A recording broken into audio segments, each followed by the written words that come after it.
What is up, birds and hoes? It's Ashley Optic Minute, and today, episode 9 of Powered Down podcast is lit live. Lit. It's lit live. Are kids still saying lit, Amanda? I wouldn't know. Me too. I feel like I still say it, which probably means that the kids are not still saying it. Yeah. Do you ever start off like saying things like that? Like, what was the other one that was really big? Or like dab. Like I would like ironically dab or ironically say lit, and then like it just sneaks its way into my vocabulary. Exactly. It just like sneaks right in. I said just lit to right my mom. Like she showed me like some kind of flower arrangement or whatever when I came over, and I was like, "That's lit," and I was like, "Who am I? What am I doing here?" Exactly. It was all bad, but it's just a downward spiral. Yeah, pretty much. I mean, you just try to be funny, and then it's like, oh wow, what have I become? Just stop being ironic. But today's episode, we are doing just us. I'm pretty sure next week we're gonna have a guest. I don't say like literally every week, but I think next week we're going to try to secure a guest. Today we have a lot of good topics to talk about. There's just so much to talk about. Yeah, that's why we were like, let's just fire it off without a guest. There's a lot. The one thing we're going to get, I guess, not taken care of, but like we got to talk about, because we talked about it last week. If you guys saw last week's episode, it is in the playlist in the description down below. We talked about the Daddy of 5. I'm sure you guys have all heard of this. I don't want to do too long of like a summary, because pretty much everyone knows about this if they're on YouTube or follow some people's Twitters. I guess, I don't know, maybe it just depends on who I follow. I follow like Philly D, so I see that kind of stuff. Yeah, like I knew a lot of my viewers hadn't heard of it, which is the main reason why I ended up making a video about it on my own channel, just because I wanted to talk about it. But I feel like the average person in the internet has seen it at this point. Heard about it, because it's all over Reddit and everything. It was like a big thing. So this YouTube channel, Daddy of 5. They upload, I guess, like family vlogs, family videos, and in the videos, it's pretty like, I mean, I'm not a parent. Like I said last week, like I'm not a parent. I'm not going to speak on how to raise kids or not raise kids. But you can just see in the videos, it is a very poor environment. Not poor, like literally, but I just mean like bad environment. Yeah, just a bad environment. The kids to be in, and just how they're being treated and spoken to. And it's just crazy. And so at first, when all this kind of started blowing up, and it feels like it kind of almost randomly blew up, because it feels like they were just going about their business, right? Yeah, and it was I would say that the video that got them exposed wasn't even as bad as half of the other stuff that ends up being on their channel, which is... No, yeah, it's crazy. Yeah. Like, if it was just this one video, this one time of them being shitty, it'd be like, oh, well, that was really shitty. Can't believe that. But people go and watch all their other videos and see, you know, how these kids are being treated and spoken to, and just like manipulated almost for these videos. If you get 1 million views, you get a PS4. So basically it's saying, if you let us abuse you, exploit you, let your siblings beat the crap out of you, you get a PS4. So there we go. That makes everything okay. Like it doesn't. And so to the update on the story is from last week, because this is all stuff we talked about last week. They came out with a video kind of apologizing, but still kind of being more like, I'm sorry you feel that way, or sorry you guys don't agree. Sorry about that. They're not actually sorry about their actions. Sorry that Philly D brought attention to this and like ruined our lives. Yeah, you haters. Yeah, you haters. It was really bad. And so it was just like, they just don't understand, you know. And then I don't know what happened. They all deleted all the videos on their channel. I don't know if like maybe someone they know spoke to them, or maybe like all the hate was just then they were like, oh my God, we're not going to be able to support ourselves anymore. Let's completely reverse this, change. And then they brought out this video that I actually just linked to you, where they pretty much seemingly actually apologized to everybody. Yeah, but at the same time, it almost seems like maybe lawyers were involved. No, yeah, they're both dressed like as if they were like pretending they were about to go to church. Yeah. But they didn't know what to wear. And I mean, I'm not the most fashionable person ever, so I'm not going to say anything bad, but they literally look like they went to Walmart or Target and pointed at the mannequins and was like, give me that outfit. Give me that outfit. And I'm going to go do this. And then they just sit down and then like do this weird editing where they actually just cut off sentences, not in a way that you could just cut it and not realize that something else had been said. Like they trail off mid-sentence and go back to something else. And it's like they really tried pushing up the kid angle, being like, we're sorry that our actions had led people to be attacking our kids, and our kids think it's their fault this is happening. And I did kind of figure that that might be a byproduct of this, is that the kids would see a lot of what was happening and be like, is this our fault? Or you know, that they're getting some kind of hate that they don't deserve any hate from this. Unfortunately, their lives are very public and we're already very public. So yeah, I get that's the where vibe the justification that like they're comes. getting a hard time at school. Maybe they kind of push that Yeah. like our kids can't even have a normal life now, and it's but like they couldn't before. Yeah, you don't understand. It just feels like they don't understand fully like what they have done or what they are doing. Yeah. And like I said, I don't know. I'm not a parent, so I'm not gonna sit here and be like, oh, well, this is how you should rear your kids. Like it's. But no. Not as simple as that, but it's clear that they were being exploited for these YouTube videos. And to say, like, it's all scripted. And, like, even in the first... Well, they've done, like, 3 apology videos, right? One was, like, we're not apologizing. We're sorry that you feel this way apology. No, the one next before that, where it was, like, where the kids were there. And they were like, y'all are haters and stuff like that. This is how we are, you know? Yeah. Yeah, the not apology. And maybe it's just because the parents were both... grew up in that same environment. Maybe. I mean, obviously not vlogging, but yeah, like, you know, they're trying to say like, oh yeah, well, 80% of the time is amazing. Let's use a higher number. 95% of the time is amazing and good and we're all happy. Why do people not make happy time montage? And it's like, that's what abusive people say. They're like, yeah, well, like a boyfriend or girlfriend scenario, like, oh, well, he or she's nice to me, like, all the time, but then there's those one moments where he comes home drunk and treats me like shit, like, or like hits me, or like she slapped me in the face, and then next thing she bought me a case of beer, or like he hit me in the face and he bought me a present. It's like that doesn't the goods don't outweigh the bads. Like it's not it's not a scorecard. It's literally like these are 2 things happening at the same time. It's not healthy, and it's not healthy. So at all. Even if there are positives, it doesn't outweigh it. And that was, I think, on my topic when I made the video about it, I really tried to stress the point of even if the scenarios themselves were staged and planned and they knew what they wanted to do, kids can't consent to physical abuse and they can't consent to verbal abuse. So like you can't say, okay, you're going to flip your brother right now for the video and not have that be actual abuse, even if both the kids are like, yeah, I guess that's okay. Even if they would talk like these aren't kids, these are not stunt actors. This is not fake. They were talking about like child consent, and I'm like, yeah, of course they're gonna say yes if you say you're gonna buy them a PS4. But you can't get a kid cannot consent to that the same way that kids can't consent to like having sexual relationships. It's like it doesn't matter if they say yeah, that's fine. They physically can't. Yeah, they physically can't consent because they're not mentally able to. They don't understand. Yeah, they're not able to. And you as a parent rightfully can't ask a kid to consent to something like that because you're their parent. Yeah, you're supposed to be there to like protect them from people like you. Yeah, how you're treating them. Exactly. And it's just a crazy situation. I'm actually really interested to just end up seeing what happens. It seemed like they were trying to, in the most recent apology video, which I will link down in the description below, by the way, if you guys really want to go check it out. But they seem to set it up in like our future videos will be much more normal or, you know, stuff like that. Like, yeah, which is, in my opinion, is going to be fake. Oh, for sure. They're going to go out of their way to be like, oh, we're taking Cody to Disneyland just because. Yeah. Giving Cody a week off of school just because he's a good boy, not all this mean shit that we said about him before. Exactly. And what's most disturbing to me about all this is this always seems to happen when I reply to Phil on Twitter, whether it's about politics.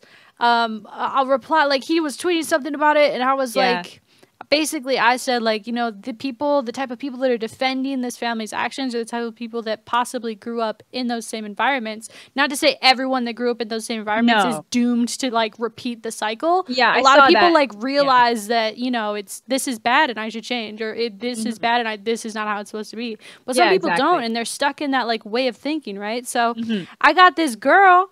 The girl that he was like talking to on Twitter and basically being like, you're a psycho. She comes at me and like all these other people. They're arguing for a couple hours in my Twitter mentions, and I'm just like, they're real. I can click her profile, and she's a real person with these real feelings, and it's just so. I'm pretty accepting of people's opinions, right? But when they're so crazy and I'm just like, bro, I don't even know how to talk to you. Like, we're not going to find common ground at all. No, because you have built up so many walls to like defend what you're saying right now that there's no getting through it, you know? Well, yeah. And like I don't even think I replied to her because I really wouldn't. don't have the time to explain to you why you're wrong. And you're not going to listen to me anyway. But like I said, we only have 140 characters here. So right. And I think it's because, I don't know if it's because I'm verified or have a lot of followers or what, but I will show up as like the first reply sometimes when I reply to his tweets. So maybe I'm gonna stop replying to Phil's tweets on Twitter. But dangerous. Like, yeah, they're arguing in my mentions like all night back and forth, and I'm just watching, I'm like scrolling through. I'm like, oh, word, I agree with this guy. Yeah. I'm not favoriting his tweets or nothing, but I'm like, yeah, I kind of agree with what this guy's saying. And then she just comes out of the woodwork with like some crazy, like, it's just crazy how they'll justify. They will. Things. It just doesn't make sense to me. And like, I feel bad for people like that, but I feel worse for, I don't even know, the people who genuinely found enjoyment from those videos that are now like trying to defend it just because they enjoyed the videos, not because they've gone. I'm like, why? Well, what is entertaining to you about watching a kid get like terrorized? Yeah, I'm sure there are parts of their videos that are entertaining. They're obviously a large YouTube channel that people have latched onto and like. I mean, people like watching stuff like that. Yeah, they do. But to ignore all the bad shit that was happening is just like batshit crazy in my opinion. Yep. And I don't know. I'm just interested to see what they're gonna do with their channel. I guess. I mean, I'm not gonna watch them and like honestly, like they're the kind of show that like half that kind of stuff happens on TLC anyways, right? Like it's just TLC's smart enough to edit a lot of it out, but like you see this kind of stuff all the time, and that's the sad part is that they were probably just a couple right steps away from getting a television deal, and then this happened. So, which is good. I mean, actually. I'm just more so concerned for the kids and what happens off camera because.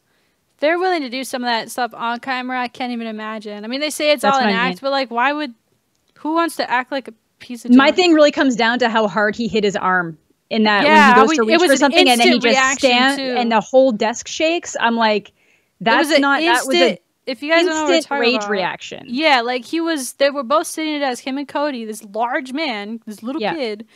And like Cody, I don't know if he reaches over, but he just boom, boom, like right away, like that type of innate, like initial reaction to stuff. That's the type of stuff that's like you're like, wow, that's more terrifying to me. That was like there's something like there has to be something else going on here. If that was his instant reaction to do that before even saying something, like how do you sit there if you're that guy, the dad? Oh yeah, I'll put that in the video. Yeah, how? What is not being seen? That's what I mean. That's the worst part is that his brain watched that and didn't think, I should take this out of the video. Maybe I shouldn't show me hitting my child. Yeah. Whatever. I don't know. I mean, I think most of what you've said has been said and people are seeing it and there's a lot of information going around out there as to like different ways to help the kids and stuff. So I think more positives have come out of this than negatives, for sure. Like 100%. Definitely. I think that, I mean, maybe on the off chance, even though the video, the one where they're wearing the Walmart or Target clothes or whatever outfits, that feels really disingenuous. It feels not genuine. Maybe it is. Maybe she's really crying and feels really bad. Well, it's the way she's just looking at, she doesn't even waver. Like, it's just like, it's the whole time like they rehearsed it, and maybe that's why they had to piece so much of it together. Yeah, that would make more sense, honestly. Because they didn't even jump cut it; they would like fade in and out of the combo. Yeah, it just made it really obvious that it was like, very jarring. Yeah, put together. Really weird. I mean, frick, man, the internet's crazy, right? Yeah, it is. It really is. Yeah. You want to know what else is crazy? What else is crazy? The next Call of Duty got confirmed by Activision. I can't believe you segued into a Call of Duty story from a dude. I was like trying to think about like how do I get off of this and into Call of Duty the smoothest way possible. We'll say you nailed it. Crazy. And just keep going. It's nailed it. Professional World War II. World War II. Confirmed. Awesome. Yeah, well, so we all kind of knew it, I guess. Yeah. My question is, this guy that leaks everything, apparently the same guy who leaks everything, how does he not get sued, and how does he still have access to this information? I have no idea, but he did confirm that apparently he's going to be working with Activision in this coming year for this Call of Duty season to, like, officially pre-release information or something. He said something like that. He said he was going to be working, well, Charlie Intel said, we're going to be working with Activision in the coming year. No, Charlie Intel's not the people that leaked it. They're just the people that published. Okay, so yeah, I don't know who leaked it then. It's this guy on Reddit, I think is where it came from. Or some message board. Maybe it wasn't Reddit, some message board. Is it always the same guy? That's what they're saying. They're like, it's coming from the same guy that confirmed last year. And the same guy confirmed Black Ops 3, same guy confirmed Infinite Warfare. Damn it, Vonderhaar. Mm-hmm. No, it's not Vonderhaar. Blame Von for everything. But no, it's some industry insider, and I just get really curious about that. He must just be so important or just so good at covering his tracks. Well, I personally think they're purposeful leaks. I don't know. What do you think about that? I think that I would be inclined to believe that because it builds hype. Yeah. I don't know. Maybe I'm talking out of my ass, but it just feels... See, I'm weird. I feel like I don't look into the leaks and stuff as much as you do. I just kind of let the information come to me as it comes to me. I treat like almost everything that way. Yeah. But I feel like it would make sense to have somebody purposely leaking certain pieces of information, almost even just to gauge what people are going to say about it and see if there's... Well, I don't know if it's gauging because it's so close to when they're going to announce anyway. Well, yeah. If you guys don't know... this rumor came out like a few weeks ago. There's going to be Call of Duty World War II, World War II, and they came out with like some, what's the word I'm looking for? The images of the cases.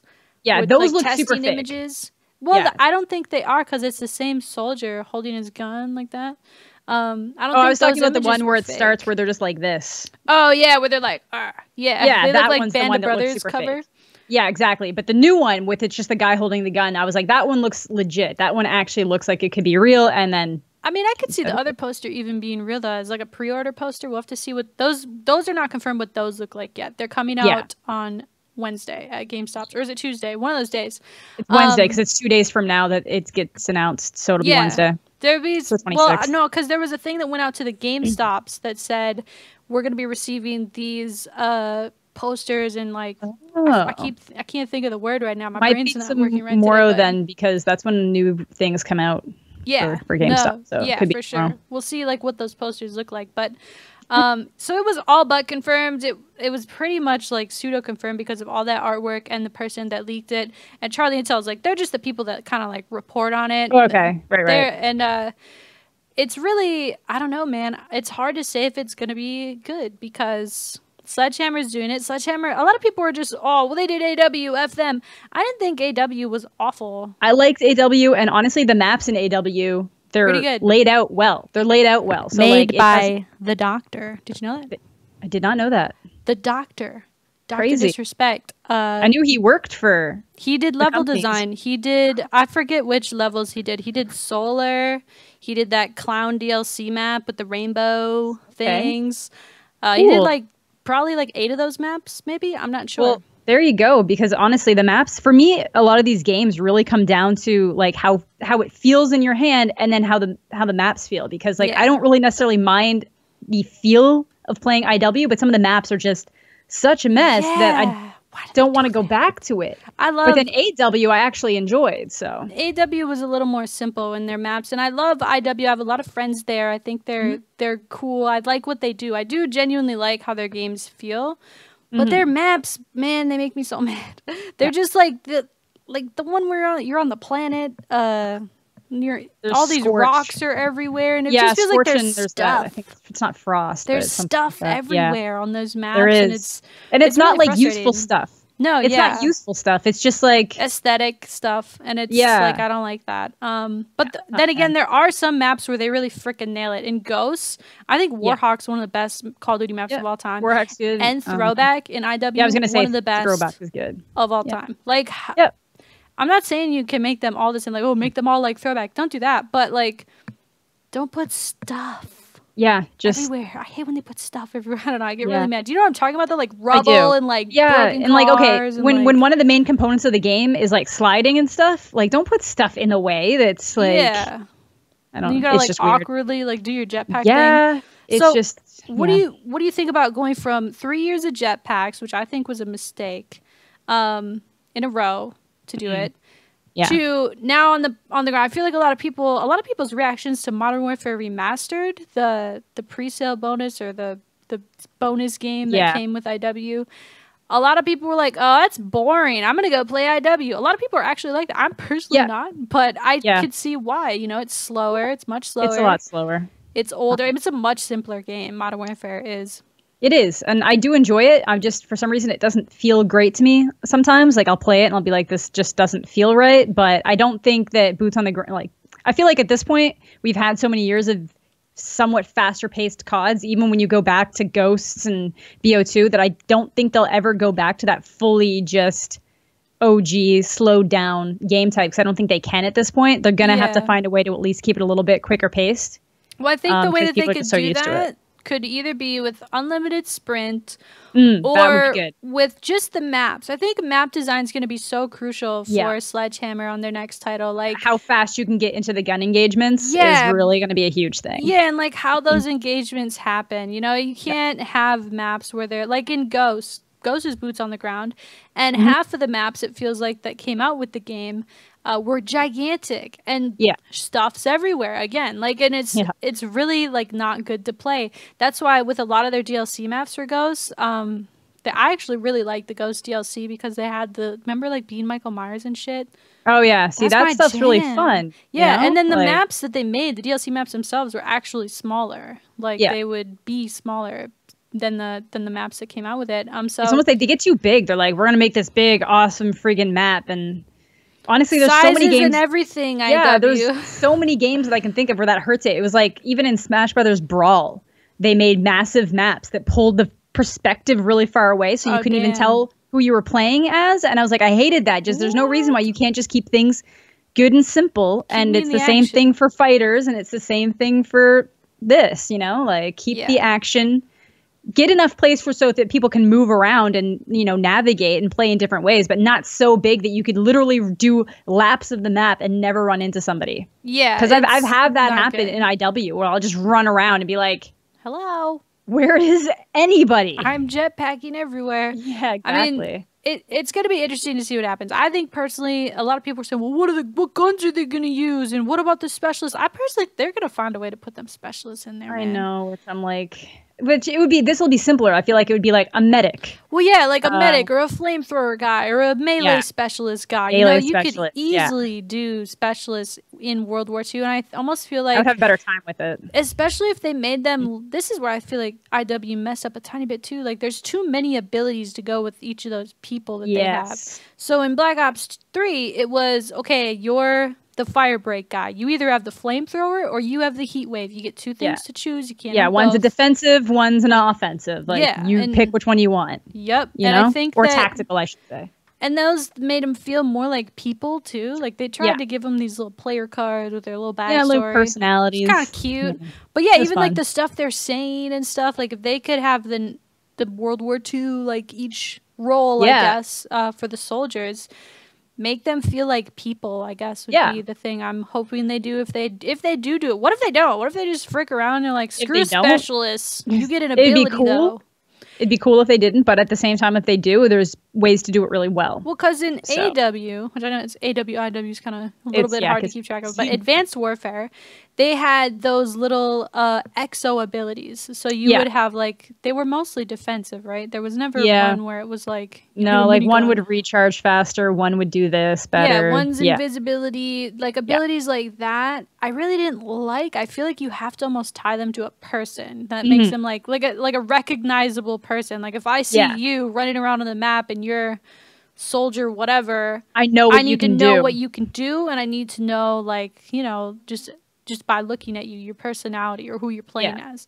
Exactly. And I think, I don't know, man. I'm excited. A lot of people were like, yeah, COD's dead. COD's dead. I definitely feel like COD is in a lull area right now. But it still sells a ton. It still gets pre-orders. People still buy it. It's just that the YouTube community is in a lull, and people have trouble differentiating that, like the difference between the two. There's a big difference between the people that are buying the most units of Call of Duty and the people that are buying Call of Duty to make content with. Yeah, exactly. So. And like, even like normal, like people in my family, or like my older uncle.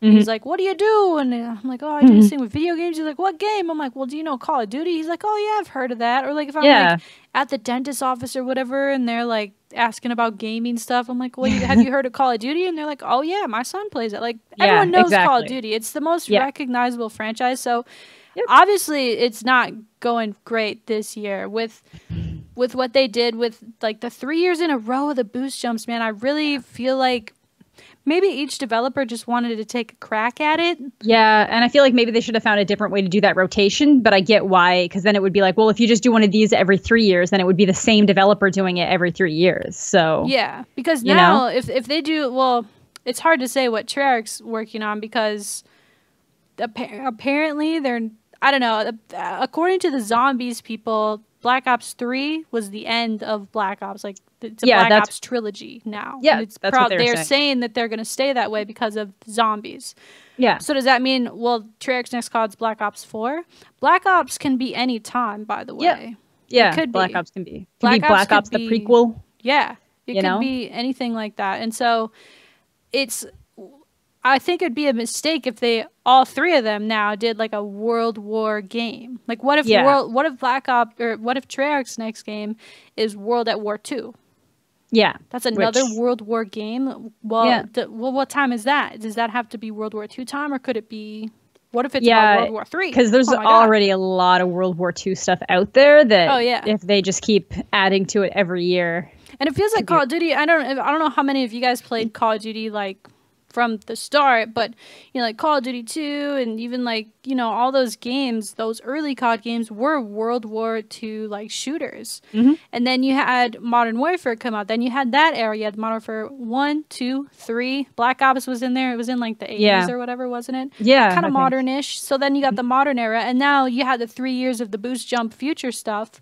And even 4 if you count Ghost, because it was technically in the future, felt more modern than anything. So now they're like, scratch all that, go back. So now are we gonna end up in another like 3 year? See, because I'd still be okay with like Treyarch doing a futuristic one that isn't that futuristic, just kind of like, even like 20 years down the road. Yeah, like even if it goes a little bit more dystopian than that, just something that like, okay, something's happened and now we're here. Down. Yeah. So like what? Do you think they can? I think they can definitely do a jetpack COD again in the future. Yes. But they got to give a year or two in between. I feel like the developers should maybe have different themes. I don't know. Because they're doing it 3 different developers, one each year. Yeah, so I think if each one had like a theme, that they were like, hey, this is what you're working with and you can do whatever you want with it, but that's what you're working with. We'll have to see what they do, man. I don't know. I'm hyped for COD every year, guys. I'm like a COD hype beast. So I get excited for it every year, but I'm especially excited to see, because the community, at least the community that I know and keep track of, is kind of in this like, screw that game type of mode. Like not we're all, but a lot of people I know are back on Black Ops 2, a game that was like 4 years ago. And that's like the popular thing right now, is because nobody that I know is super into Infinite Warfare. And I don't know, it'd be interesting to see what they do. Yeah, I'm excited, personally. Did you just yawn? Yeah, I'm so sorry. Maybe you should go to Starbucks and try their new unicorn drink. I have that written down as a topic. I figured as a topic. Yeah. It's sold out here. Did it? Yeah, like day one. Like they got them, one location got enough for one day. God, they're so smart. It looks terrible. I saw a picture of it. I know that it tastes like sour cake. Yeah, I heard that. Yeah, that's what it I watched, because they're so smart marketing-wise, because it's anytime you make something only available for a very short amount of time, especially something like Starbucks, something that's so common and everywhere, everyone's going to be like, oh, let me try that. Or they see their friend on Facebook, or their friend on Instagram, or they see a tweet. And then it just becomes a joke. You're like, I know this is terrible and everybody hates it, but I'm going to try it. I want to try it. Everyone wants like their part of it. And so I personally didn't go get it. I know I could have. I have a ton of Starbucks around me. They might already be gone where you are too, honestly. Like, I think so many places. It was a 3-day thing. Yeah, I thought about making it. I thought about actually uploading something that wasn't the podcast. I was like, I should go vlog me doing it like everyone else. I was gonna do that. I was gonna throw in an extra upload of me just like trying this abomination, but I just ended up not doing it because number one, I know that I wouldn't like. I'm not really a big Frappuccino person. See, I do like them, but I do not like sour things. Oh yeah, I don't like sour things either. I heard. Well, I watched Justine's video of it, and she's like the ultimate Starbucks and like Apple hype beast, right? So I was like, she's gonna love it, and she doesn't say that she dislikes it, but you could tell that she didn't like it in her video. Well, it's like, it looks like liquefied cotton candy in a cup. And then you take a sip of it and it's sour because it actually has like mango syrup and then it has like vanilla flavored vanilla and mocha, which is like the drizzle. Yeah. So then as you're stirring it, it's supposed to take on different flavors as you blend it. And then the sprinkles that are on top, I think are actually like pixie sticks, like sour pixie sticks. Yeah. So, and then the whipped cream would make it sweet, but it's like just a mess. Like I would have tried it just for fun, but the going opinion is that it tasted like sour cake. Yeah, it didn't look very good. I don't know. Part of me wishes I would have done it just to say I did, I guess. They're so smart, man. Starbucks, they give me every time. I like Starbucks. Well, the only reason why I didn't really want one is because when I go to Starbucks, I try to get something that actually has caffeine in it. You know, when I go to pay money for a beverage at a place like that, if I'm paying money, I want it to do something. Yeah. I need the caffeine. And apparently this does have a level of caffeine in it, but... The Frappuccinos, I don't like them. They don't have much coffee in them, it feels like. Some of them do, some of them don't. It depends which ones you get. And you can ask for like extra shots of espresso in them and stuff, but... Wait, what? Yeah. In the Frappuccino, they put espresso. Yeah. I thought it was just like a drink. Some of them do, some of them don't. Some of them do. Oh, so I'd have to talk to them. Yeah, you just go online. You can look up how much. Yeah, let me just go online. I don't have to make eye contact with anybody. Well, yeah. Well, some of them probably wouldn't know. You just go online and it just gives you a chart of like how much caffeine's in all the different drinks. It's great. That's one thing I wanted to say too. I saw this thing going around on Twitter. Everyone's like, "Oh, there's so much sugar in them things. Why are you gonna go pay $4 or $5 just to get a bunch of sugar?" And it's like, if you actually look, like it has the same amount of sugar as like one of their caramel macchiatos, which also has, I think, the same amount or less sugar than like a bottle of like Coke or Pepsi. Yeah, the Jamba Juice Amaze Green only has 4 grams less sugar. Wow. Than this, and it has more calories than the Starbucks Frappuccino, and it has more sodium than the Starbucks Frappuccino. And like technically, so, like, in the end of the day, it's probably a little bit better, but it's like most of these things aren't great for you. Well, they're not, and like I'm sorry, nobody's gonna buy something that looks like a liquid cotton candy and think, health drink. Did they ever market it as a health drink? Does anybody think anything in Frappuccino form at Starbucks is going to be healthy? It's a fun drink, and it's a fun drink. It's like fast coffee. It's like fast food coffee. Fast food is not healthy. Seriously, what is wrong with people? I hated that was where they started going with it. I'm like, did they say it was supposed to be healthy? Yeah. No. I think people know what they're getting into. And like if you're one of those people that just doesn't like healthy food in general, then I guess that's fine, I guess. But I don't really care what other people do, you know. Healthy or not healthy. Nobody was getting that thinking they were being healthy. They were getting it because it was a limited time drink that looked like it should be the sweetest thing at the end of the earth, and it ends up being sour. It looked like one of the things off there. It's, you know, there's like secret menu. I don't know that many items off of it, but I just learned about the pink drink, and it's their strawberry acai refresher. So it's like ice and water and strawberries and acai, I guess. I saw you post this. Yes, and it's like instead of water.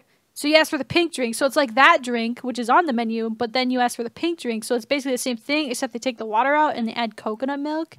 Yeah, and it's amazing. I mean, it doesn't. I personally, maybe I don't know how much energy, or if acai berry is that supposed to give you energy. I have no idea.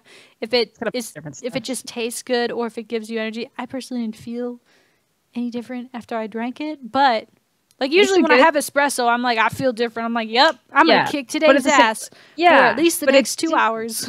I get different drinks for different reasons. That's exactly it. I'm gonna kick today's ass is why you get espresso. Yep. I just feel like having something tasty that gives me a caffeine boost. I'm gonna get this thing, you know, like yeah. They're smart about how they marketed it, though. I mean, that limited time, like I felt the need. I didn't even want it. Like that's how you know it works. I didn't even want it based on what it looked like. Like if it was a normal drink at Starbucks, I'd never get it. But I wanted it because it was a limited time. I'm trying to get them likes on Instagram.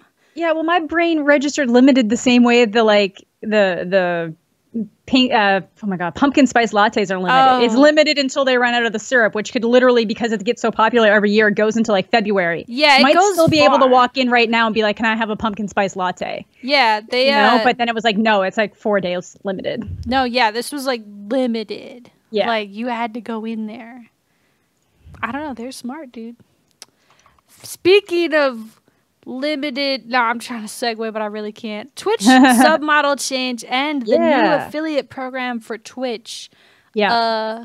what do you think about all that? What do you? Okay, maybe I feel like both of us have a lot to say about each thing. So maybe you could talk about what the affiliate program is. Because do you have to opt into that, or is now everyone they a Twitch ask affiliate? you? They reach if you're eligible. They reach out to you. And honestly, on a bad week, I'm eligible.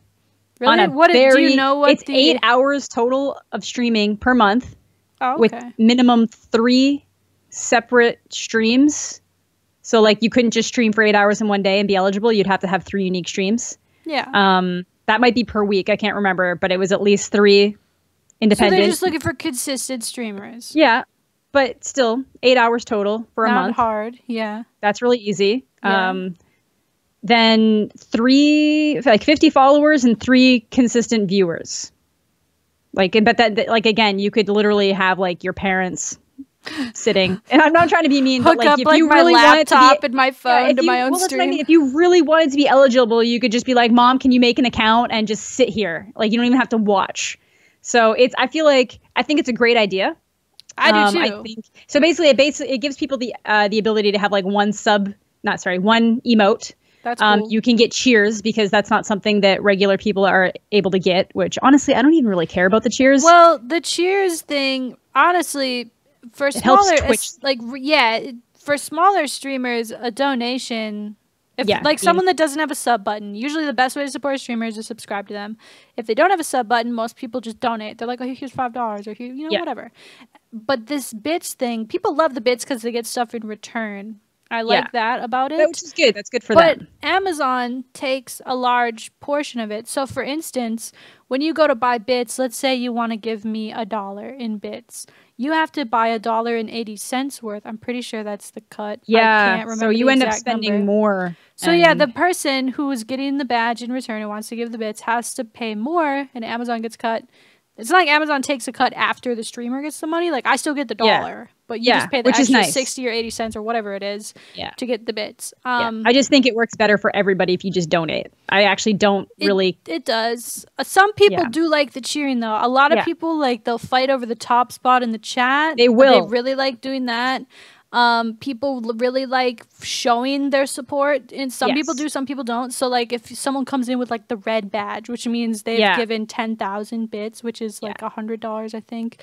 Well, even more because Amazon gets a big part of that. True, exactly. But they come in there and they're like, damn, you got the red badge. Like, it's a little bit different than donating. And I'm a fan of people getting something in return for that, but which I like.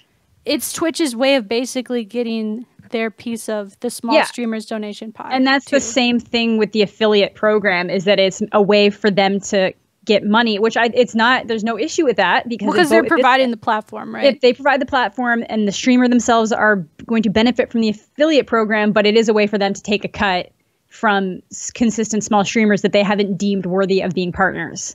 They can still make money off of them without actually going that extra mile to make them the partner, which is totally fine because it's still beneficial to the streamer as well. Yeah. But I had a question in my stream where they were like, why don't they just partner more people? And I feel like I don't know the actual answer, but I feel like it may be a management thing, trying to manage all of these partners and having all these different contracts with all of these people. And then when you're a partner, like that puts you... It puts you in a more recognizable place, but also you can't have a Twitch partner who's doing like something crazy stupid on their stream. Yeah. I find that the partnership program is just really weird. Like everybody was all like, oh, even with the new terms that they're using, you're not eligible. And like they changed the terms so that they can justify doing some of the stuff they do. Like if you're a professional player in any game, you get a sub button instantly. They don't even care. You could have one person watching. If you're in like a team, like a pro team or an org. That's what I mean. But even if it's not like a well-known pro team, even if it's just this random org that starts up and you're like, I do this professionally. They're like, here's a sub button. Yeah. Here's a partnership. And it's like, and then orgs can negotiate for the player. I know people, and I don't have any ill will towards them, but because of the positions they were in on certain orgs and on certain teams, they were leaders. They were able to get partnership buttons. I know 2 of them who have never streamed. Yeah. They've never actually clicked that live button, and when they do, they already have a partnership. So it feels like almost like they're just handed something that you're working towards, which I can see be frustrating. Yeah, I don't get too frustrated about it, but because I'm just gonna do my thing anyways. But I just do find that there isn't enough transparency there. It's like if you're working it's really hard if you're working independently. Like there's people who I know who should definitely have sub buttons. Like this girl named Abstract Sweater. I have no idea how she hasn't managed to get one yet. That's a dope name. Yeah, she's really cool, but she hasn't managed to get one yet, and I find that really odd. But then somebody being in an organization that has affiliation with Twitch has a little bit more leeway because you can get the org leaders to kind of put your name through and then to submit it, and then Twitch can be like, okay, yeah, you do actually have a certain number that we're willing to like, here you go. Yeah. So I feel like the whole partnership program itself is a little bit iffy, and it definitely favors people that are in teams, which again, I really don't have a problem with. But it does. I was one of those people once. When I first started, I think I reached out to Hector, or I was like, hey, how do I get a sub button? And I didn't meet the requirement. I'd barely been streaming, right? I'd barely just started. I didn't meet any of the requirements. And he was like, oh, hit up this guy. He'll probably, I'll tell him. I'm like, okay. So I hit him up, and there's my sub button. And that's what I don't have any innate towards people. Well, no, I don't think you should, because it's pretty much the relationship between the orgs and, like you're saying, some teams, I don't know which teams you're talking about, but some of them are sponsored by Twitch. So it makes sense for a sponsored Twitch player to have a Twitch sub button. Yeah, which is totally fine. But, like, I don't know. I mean, I think I've made it pretty good. I was one of the people that actually streamed, so that totally is not a big deal. I could see why people would be like, what the heck? This guy's a sub button, he doesn't even stream. Like, what's the point? It's been like over a year, and the couple of them they haven't. And like, again, no ill will towards them. It's just like, they were offered something, it would be dumb to say no. Like, well, yeah, of course. That's what I was just gonna say. If someone was like, "Hey, do you want a thing on your thing?" and I'm like, "Sure, put the thing on the thing." Like, whatever. I've turned down teams that said they could most likely get me a partnership because I just didn't like that. Because for one, I just didn't really want to be like, I was already trying to go for SOAR at that point, and I just didn't like that as being the deciding factor as to why I would join a team. It's just, it's I don't know. Everything's very interesting in that. Come here, we can give you this. Yeah, basically, you it's want like free stuff. We got you. I'm like, I'm cool. I can just keep working for it. It's cool. And that's the other thing too, is that sometimes people don't realize how hard somebody would have had to work to get into the team. So even if they do stream and they don't necessarily meet the requirements, they're still working really hard as a streamer. They just haven't necessarily built a massive community, but they worked really hard to get into the team, and that team is what allowed them to get the partnership. It's a circle. I was a YouTuber. I mean, I had a large YouTube following too, which I think helped tremendously. Exactly. But that's like even Koss said, he rode his YouTube fame into getting the button on Twitch. And I'm like, yeah, but the people that are mad that you did that don't realize that you had to work hard to get the YouTube following, and it would just make sense that that would carry over to Twitch, and that they would be willing to reward that. Yeah, it wasn't just like random old Ashley who knows Hector, who knows a guy. Like, it was like I was doing my thing, and I finally got a computer and a good enough internet connection to stream, and that's how it started. So overall, though, I really think the affiliate program is going to be good for smaller streamers or people that are right on, like, kind of like, I view you as somebody who's like right there for a sub button, you know? Not quite. Got to get the numbers up a little higher. Yeah, but this type of stuff helps a lot. And I personally, selfishly, now when I go in a chat, I'm gonna have a check by my name showing that I'm a Twitch partner. That's there you go. I don't know why. Why do people love check marks? Because I like it, but now I feel like there's too many things you can have next to your name, and for some reason, when I see stuff next to people's name, my brain almost use it as a bookmark in the chat, and sometimes I completely skip the comment. Unintentionally. I look really quickly, see something really identifiable, read the comment immediately below it. And then when I go back to the chat again, I'm like, okay, I saw that one, so it's everything under here. So like I used to ignore my friend Scorch's comments forever because he has the Twitch Prime and the mod badge. He's a mod in my chat, and I miss half of what he says. So like if I go in your stream and let's say I'm modded, so I got the mod badge. Let's say I hit you with some bits. Okay, I got the bits. I got the bits badge, and then okay, well I have Prime, so that's my crown. And what if one day you get a sub button? So then I sub, and now I'm gonna have 4 things. Yeah, next to my name. It's a lot of stuff to have next to your name. It could get to the point that people's and then the check mark. And the check mark. It could carry the name. Your own name could carry to the second line. Hell yeah. That's awesome. Hell yeah. I'm cool as frick. I almost think that they should start putting some of them after. I feel like the check mark should be after the name, not before the name or something, so that it's like... It's gotta be before by all the other badges. What if you badge, name, badge? Like, it would be like this decorated, like, Twitch soldier coming in. I just feel like because they took out Turbo, but people used to have that next to their name. Yeah, that's true. That was some people still do. Do they? Yeah, I've still seen people with Turbo. You can still pay for Turbo. Damn, or that's I feel like if you signed up for a certain amount of time for Turbo, you're still riding that. I feel like D-Lance has the Turbo next to his name. I want to talk to somebody who has Twitch Turbo because it might have all gone away by now, but I definitely saw the Turbo logos after the Prime came in. I want to be friends with somebody that still has the Twitch Turbo by their name, and that person's crazy. So what? Okay, I want your perspective on this because I again feel like I'm way biased in this. So their submodel change is happening, and let me explain to you guys in case you don't know. I have a sub button on Twitch. You can pay $5 a month to get emotes. You get to play with me. It supports a stream. That's the most important part. It supports a stream. And you get like badges. It's just a little community thing, right? So now it's $5 a month. That's like normal subscription. That's not going to change. It's still all going to be the exact same. But now they've added 2 more options. You can do $10 per month to get apparently more emotes. I'm still confused on what they get. I don't know if what they get is up to me or what. And then if you really just want a big ball out of control, you could do $25 a month to a stream to me. So like you, instead of paying for $5 a month, you do $25 a month. And I feel like this is Twitch's like almost kind of like answer to things like Patreon. Yeah, that was my exact thought. Yeah, this was the first thing I thought of when I saw it. Obviously, this does not hurt me in any way, right? So I'm biased. I'm like, that's cool, whatever. If people want to do it, they want to do it. I feel like how streamers handle it is going to be like on a per streamer basis. So like I'm personally going to leave everything my $5 subs get the exact same. And then like I don't want if people can't or you know are unable to or don't want to do the $10 or $25 options, I don't want them to feel like they're missing out, right? Yeah. So I'm definitely going to do like emotes. So people feel like they're getting something. Like it's like I want to reward the people that want to support more, but I also don't want to exclude others. Exclude, that's the word. Exclude the others, So what's your perspective on it? In someone who's like not benefiting from it. Yeah. So I feel like a lot of people were worried that it could cause some kind of like weird animosity, but I feel like good streamers won't let that happen. I feel like a good streamer won't let somebody come into the chat being like, what do you know? You're just a $5 a month. You're not even a super sub, loser. Are you going to even be able to watch the second stream today? No, because it's super subs only, loser. Yeah, exactly. Stuff like that. And like, I feel like there are probably going to be bad streamers out there. Yeah, like, hey guys, I'm giving away a Ferrari at 50 super subs or whatever. You know, like maybe I'd care about what you said if you were subbed to this, because I know there's still streamers who are like, oh yeah, I won't do anything unless you're a sub. So sorry. So this could only add to that. But I feel like those are the type of people who don't deserve your support anyways. Yeah, I think that they're like, well, I don't know. There's a lot of reasons for streamers to go into sub-only mode. I don't like sub-only mode.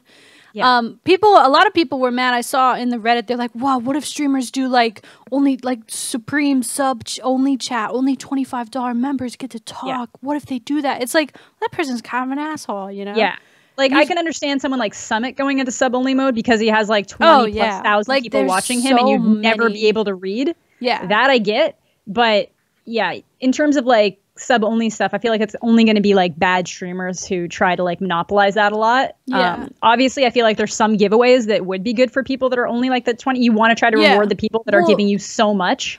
Well, yeah, and I think that it's important, like I said, to find the line between like giving more or trying to because if people are gonna like donate and sub to me, I try to reinvest that into like doing giveaways or just doing cool shit like the bracelet stuff I just did, Midnight Mafia. Like if we could like find a way to do that but make it still inclusive. Like I personally I feel like streamers, I know there are many streamers that are guilty of this and I know many that aren't, but they'll treat subscribers differently than the average viewer. And or they'll ignore, like I have people all the time in my chat saying, she doesn't talk to anyone that doesn't have a sub badge. And I'm like, okay, first of all, you haven't been here for longer than 5 minutes. Second of all, I have a lot of subscribers talking. Like I just naturally that I'm going to respond to people talking about relevant subs are going to be some of the people that are here the most. So obviously they're going to be talking the most. And chatting. Chatting, yeah. So it's just, I don't know, that. But like, I don't want anyone to feel like I treat subscribers differently it's cool that they support me. It's cool that, like, you know, we have a little community going on, but I still make an effort and a point to talk to, because maybe some people just can't or don't want to subscribe. There's so many people who can't afford that. But yeah, and even just them being there supports me. Like, if I have, like, let's say I have, like, 300 viewers, and, like, 120 of them are subs and the rest of them aren't. Like, if you took away all of the viewers out of there, I'd be lower on the viewership list of the game I'm under. People aren't going to find my stream as much. Like, just being there supports me. It helps my stream get found. Honestly, people's I agree with this point, but it's most fresh in my mind because of DJ, who goes to your stream and mine as well, actually. He posted on the video that I just up my last video, and he said something like the most valuable thing people have is time. And the fact that they're choosing to be in your stream watching you is, like, the most valuable thing they can really give you. Like, donations are great, subscriptions are great, but the fact that somebody's willing to spend time in your stream interacting means that they are taking time away from doing something else. Yeah. And that is infinitely valuable. And I feel like everybody, small and large, needs to realize that about people, and just, you know, be thankful for every viewer you have, even if it's 1, even if it's 2, even if it's 200. Realize that people are spending time. Yeah, I've said that a lot. I've, like, tweeted out, like, time really is the most valuable currency, because it's the only thing that you could spend, not earn back, and it's the only thing that, you know, if something bad happens, like, you can't change it. You like, can't get it back. Alter it. You can't alter time, right? In the same way that you can other things. So I think time is, like, giving somebody your time, effort, and energy is the most, like, coolest thing ever, right? So yeah, exactly. I don't know. I'm interested, obviously, to see how it works out. I don't know if because I have this stance on it that most people will be like, well, not much is changing, so I'm just going to still do the $5 sub. I feel like it's mostly geared towards people, like let's say, like, if you have someone who donates, like, $50 to your stream. They're probably going to do that regardless, but now they'll have an incentive to get a new badge or new emotes, so get new stuff for that. So... yeah, that's how I see it, is that it's just kind of like a way for Twitch to have a Patreon basically attached to them without you having to direct people outside the stream. Yeah. Well, we were like, well, and they want, it depends on the partner's contract, obviously, but they want the percentage of what, I'm assuming that the sub percentage thing that I've got going on now is going to be applied to the rest of this. And so...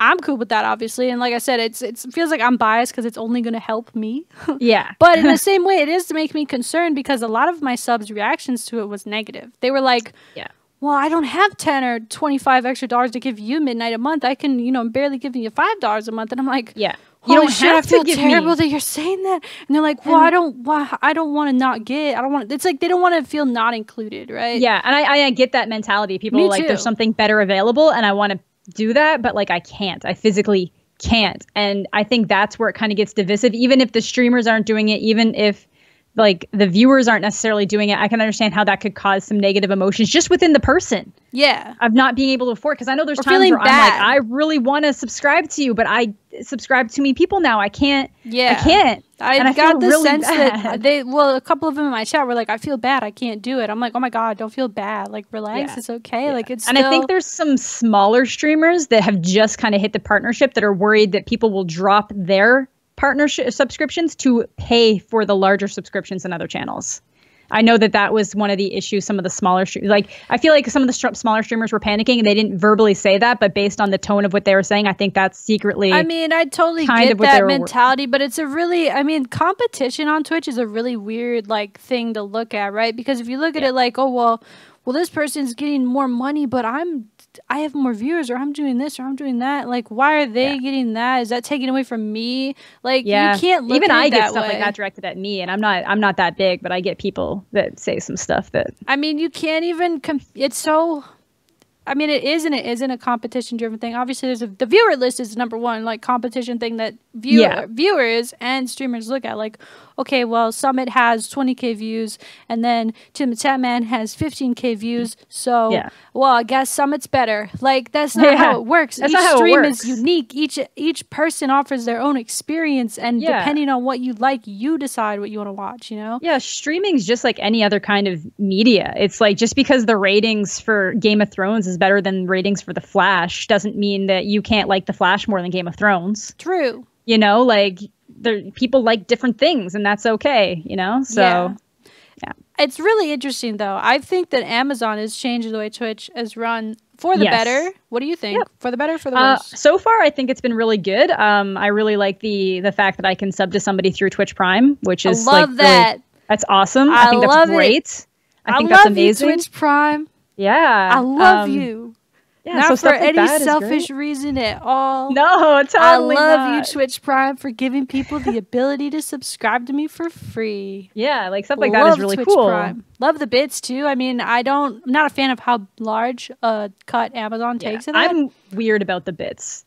But I mean, in the same respect, they're personally... providing this big platform for everything. So it's like, I get it. And it's optional. There's not like if they were to say, okay, well, you can't link to your PayPal anymore, and here's the bits, then I'd be like, all right, listen, let's fight.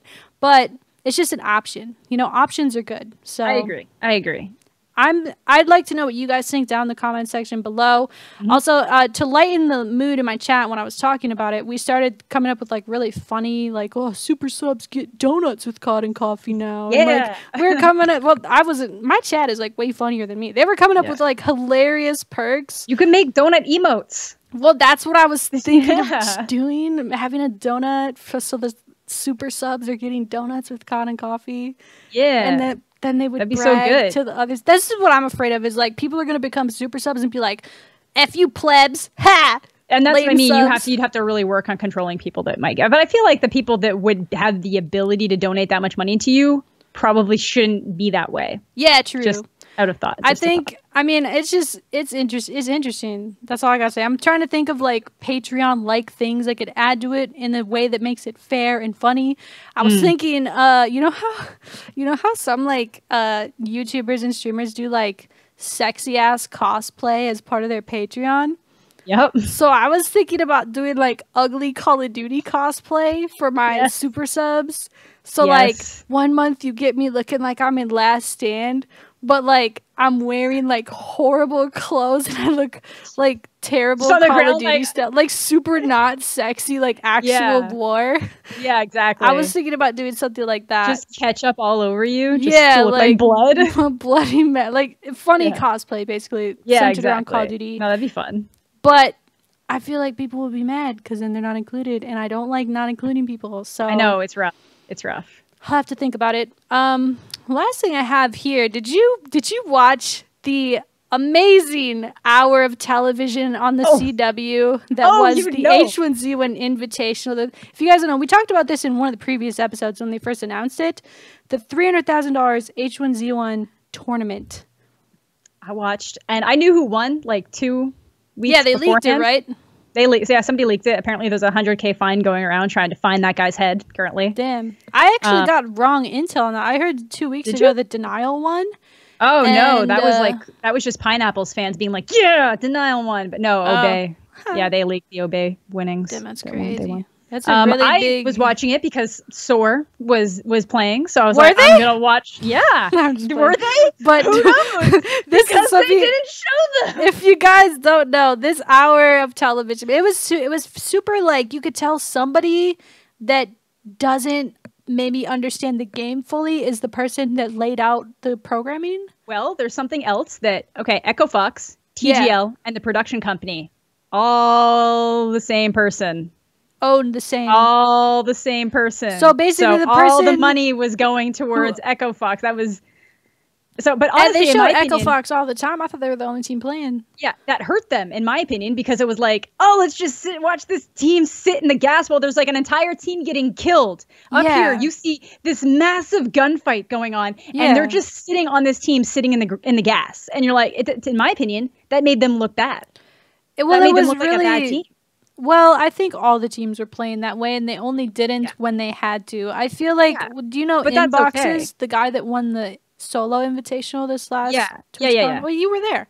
I was there. He said on Twitter, the player, he was like, you know, it's crazy. We ran across the map. We got in like a bunch of altercations on the way, and they only showed like 2 seconds when we died. Like, that's gotta be really frustrating. And then they clip, it's not even that. They show like 2 seconds of the on-screen and then just immediately cut to their reactions and then went to the next thing. And the best way I had to describe it was that it was edited like a really quick ESPN recap. Yeah, so something that they would show really quickly in between talking about something else, not the main event, which it was. Between all of the ads and everything, I actually took note at 32 minutes into the broadcast. That's over halfway through. Did somebody get a kill? I get they have to enter the teams, build up this, oh, who's this guy? Who's this guy? Who's this? But they barely did that too. They barely did that. They spent way too much time showing, oh, well, these guys landed here. Let's check in with what they're getting. Who gives a crap? They're all going to get guns. Show and emphasize the middle and end of the game. Because at the end of the game, I mean, I get that it kind of was a clusterfuck naturally, which is normal, but there's a better way to edit that clusterfuck. It was like all this stuff happening, and then it immediately cuts over to a Bay winning. Yeah, it was like, oh my God, all this going on. I don't know if it's because they didn't have enough if they had like one spectator cam per team, then I feel like their production's inexcusable. But if they only had so many perspectives to look at, then I understand a little more. See, my thing is that players have been separately uploading their POVs, which means, in my opinion, they must have had, like, Pineapple streamed his POV yesterday. So I feel like the players all have their perspective, or they had the access to get their perspectives, which means there's no way that the event didn't have. Yeah, because they wouldn't just let one guy record himself. Yeah, if it wasn't all being recorded. Well, they even had like a fly cam kind of thing going on. So that's what I mean. So I get it, because if they have that many perspectives, it's inexcusable. Yeah, I feel like a lot of the commentating happened after the fact. A lot of it wasn't live. Yeah. Which and also they makes were it less excusable. And they were pumping in like crowd noise, which was very odd. Apparently there was a crowd. I'm getting mixed reviews that there wasn't a crowd. They never showed any of the crowd. My thing is that I was like, it seems like there's a crowd, but how can you control that many people from leaking the event information of who won? Well, that exactly. I don't know if you have to have them all sign NDAs, and even then, like if you have them all sign NDAs, then you have all their permission to like be on TV. So why didn't they show? I don't think they showed the crowd ever. It was really weird. It was really like, it felt like a very TV production. And overall, like, I don't know. I like that one of my favorite games to play was on TV. That is like really cool to me. That is cool. A lot of people were like, what's the big deal, you know?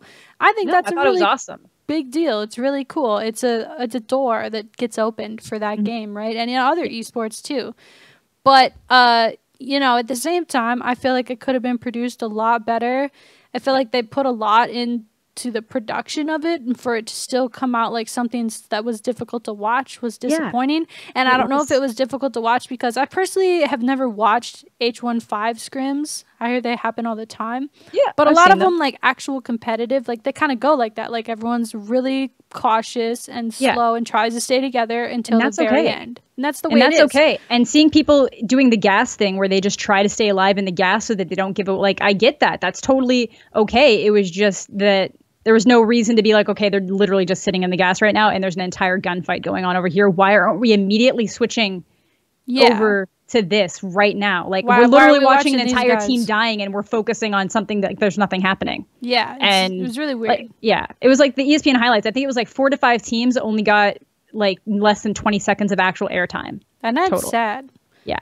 It's really, Sora was one of those teams, right? Yep. They just showed them dying, basically. Sora died, it guys. Got down, it was like it showed like one player dying, a couple things, and I was like, okay, there's our 6 seconds. Hell yeah, get that logo up there.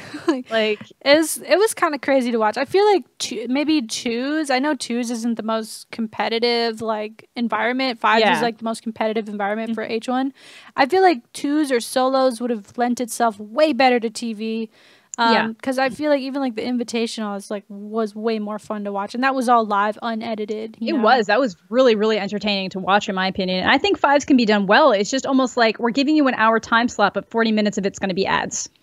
Well, there was a lot of ads, and I wasn't surprised by that. I couldn't believe people were surprised that commercials are on TV still. But it was like I honestly think there was only like 23 minutes of actual play. Like they were only showed like 23 minutes of actual event, which makes it a half-hour time slot, not an hour time slot.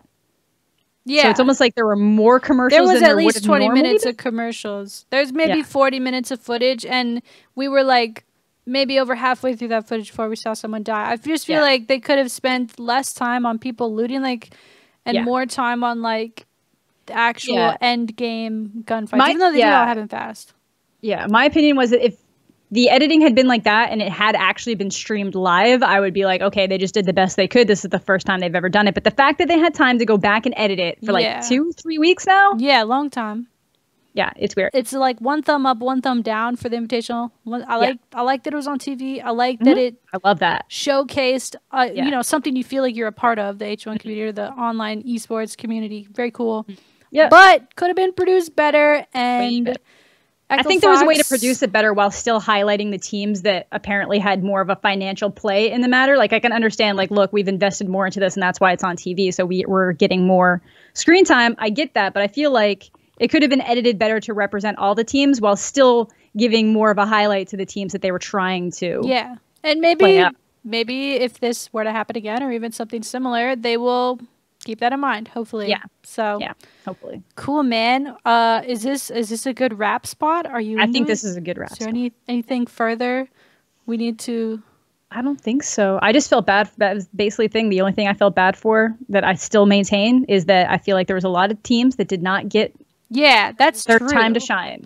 They didn't. And it was edited poorly. I'll say it. I'm sorry if the person who edited happens to watch this. I'm sorry. Maybe y'all should call Hitch. Yeah, Hitch can edit together 4 it might be late, but tournaments. Yeah, he's not good with deadlines, but he's got your back with storytelling. And yeah, I feel like that could have been done a little better. But yeah. Anyways, man, that's good. Do it for this episode 9, right? Yeah, episode 9. Holy shit, 9? We're almost at episode 10. Give us guest ideas for episode 10, by the way. I think we're definitely going to have a guest next weekend. So hit me up in the comments. Comment your thoughts on anything we talked about. Make sure to subscribe to this channel this is uploaded on. Subscribe to Amanda's channel and follow her Twitch because she's funny AF. Highly recommended by me. And follow my Twitch too because I stream way more than I upload lately. So if you're wondering why don't I see MiDNiTE anymore, well, it's probably because I'm streaming. So in the stream, come hang out with me on the stream. And yeah, all our social medias and junk down below or on the screen. And yeah, I got you guys next week. New podcast. Catch you then. Still no outro. So if we could get one of those soon, that'd be cool. That's up to me. A little bit. I gotta work on that. So it's gonna end now. Say bye. Bye. Bye.